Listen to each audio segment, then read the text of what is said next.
Unforgettable love. दीप एक cool, handsome लड़का है जो डांसिंग में माहिर है लेकिन पढ़ाई में कमजोर है। जेनी एक अनपॉपुलर, साधारण दिखने वाली मुस्लिम लड़की है जो मध्यम वर्गीय परिवार से है और पढ़ाई में बहुत अच्छी है।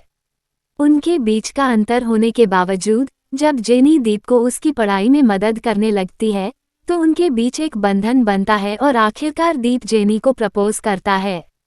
दीप का प्रपोजल स्वीकार करने से पहले जेनी को अपने पॉजिटिव एक्स बॉयफ्रेंड गगनदीप से चुनौती मिलती है। उनके साझा मित्र दीपक ज्योति की मदद से जेनी गगनदीप की दखलंदाजी को संभाल लेती है। उनके रिश्ते में एक महत्वपूर्ण घटना एक स्कूल ट्रिप है। शुरुआत में दीप ट्रिप पर जाने से मना कर देता है। इसके जवाब में जेनी भी जाने से मना कर देती है, ये दिखाते हुए कि वह दीप का समर्थन कर रही है। ट्रिप के दिन जेनी स्कूल बस के पास इंतजार करती है, उम्मीद करती है कि दीप अपना मन बदल लेगा। जैसे ही वह हार मानकर घर जाने वाली होती है, वह किसी को पीछे से उसे बुलाते हुए सुनती है। ये दीप है और जेनी को खुशी और हैरानी होती है। वे ट्रिप पर साथ में अच्छा समय बिताते हैं जिससे उनका बंधन मजबूत होता है। उनके रिश्ते में एक और रुकावट एक स्कूल की प्रतिद्वंद्विता के दौरान आती है, लेकिन दीप अपने संकल्प और आकर्षण से जेनी का दिल जीत लेता है। इस जीत के बावजूद उनके अलग अलग जीवन शैली और पृष्ठभूमि उन्हें अलग कर देती है।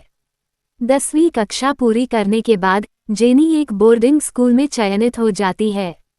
छुट्टी के दौरान वह दीप से मिलने के लिए उत्साहित होती है, हालांकि उसे पता है कि उनके रिश्ते की स्थिति बोर्ड परीक्षाओं के बाद टूटने के कगार पर है। वह दीप के इलाके में जाती है लेकिन उसे कहीं नहीं पाती। हताश होकर वह दीप के करीबी भाई संदीप से मदद मांगती है। वे दीप के घर जाते हैं लेकिन भारी बारिश होने लगती है। संदीप सुझाव देता है कि वे एक दुकान के पास शरण लें, लेकिन जेनी बारिश में खड़ी रहती है, दीप को बार बार बुलाती है और उसके कमरे की ओर देखती है। दीप जवाब नहीं देता या नीचे नहीं आता और जब वह अंततः अपना फ़ोन बंद कर देता है तो जेनी को एहसास होता है कि अब कोई उम्मीद नहीं बची है। वह दिल टूटकर संदीप के साथ घर लौट जाती है। बोर्डिंग स्कूल लौटने से पहले आखिरी दिन जेनी एक आशा के साथ इंतजार करती है कि दीप उससे मिलने आएगा। जैसे ही वह ट्रेन में चढ़ने वाली होती है, संदीप दीप के साथ आता है। हालांकि उनका रिश्ता प्रभावी रूप से खत्म हो चुका है, जेनी को आखिरी बार उसे देखकर बहुत खुशी होती है। वह बोर्डिंग स्कूल लौट जाती है और अनिच्छा से उनके अलगाव की सच्चाई को स्वीकार करती है, लेकिन कभी भी दीप को पूरी तरह से भूल नहीं पाती। 2024 तक जेनी की शादी हो चुकी होती है लेकिन वह दीप को भूल नहीं पाती। वह अपनी भावनाओं से जूझती है और अंततः अपने पति से तलाक लेने का फैसला करती है।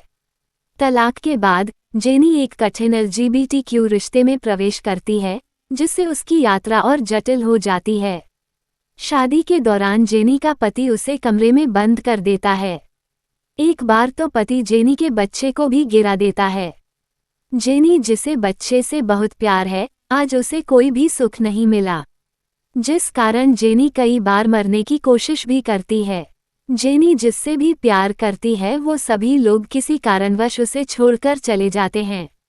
कहानी अनचाहे प्यार, व्यक्तिगत विकास और जेनी के जीवन में आने वाली चुनौतियों की खोज करती है। इन चुनौतियों के बावजूद दीप के साथ बिताए गए समय की यादें उसके जीवन का एक महत्वपूर्ण और अविस्मरणीय हिस्सा बनी रहती हैं। अब देखना यह है कि आखिर जेनी अपने जीवन के सफ़र को किस ओर लेकर जाती है। देखेंगे हम बाकी कहानी पार्ट 2 में।